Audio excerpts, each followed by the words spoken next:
And I want to give a lot of credit to Stephen Miller and Susie Wiles and the White House team, because they really thought this one through. They picked the right fight. They wanted this one to go to the White House. Think of all the criteria that they were able to isolate here.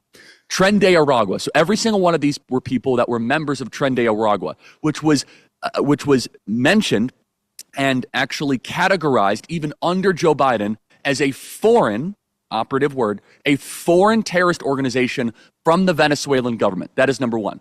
Number two, it involves foreign policy, so that a district court judge absolutely does not have jurisdiction over it. And number three, which I think is so incredibly important, is that they then domiciled the terrorists in a foreign country. And President Bukele, who is awesome, by the way, is literally like laughing at this district court judge, like, yeah, you don't have jurisdiction over here. You don't have sovereignty here.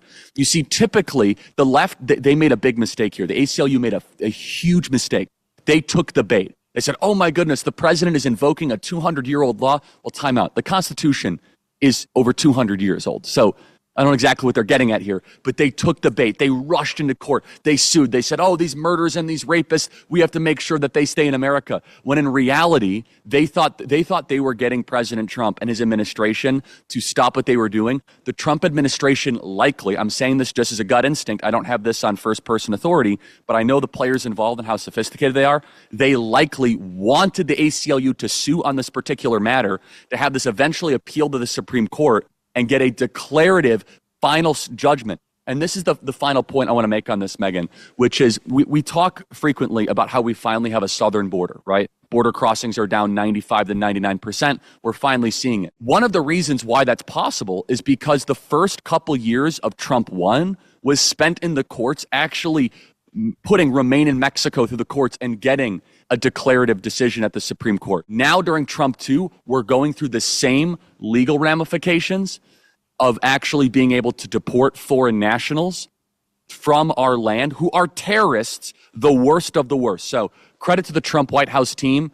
This judge is completely out of control. It's amazing when you think Joe Biden opened the southern border and said, come on in, facilitated the millions, literally millions of illegals, including illegal gang members who would commit murder in the United States. Come on in. And now as Trump is trying to correct what Joe Biden did, starting with the worst of the worst, the people who not only broke our laws to enter the country, but actually broke our laws once here by engaging in gang activity or murder or rape, et cetera, that now we've got the ACLU involved. Now we've got the left filing legal challenges to slow it down. This is the hill they want to die on.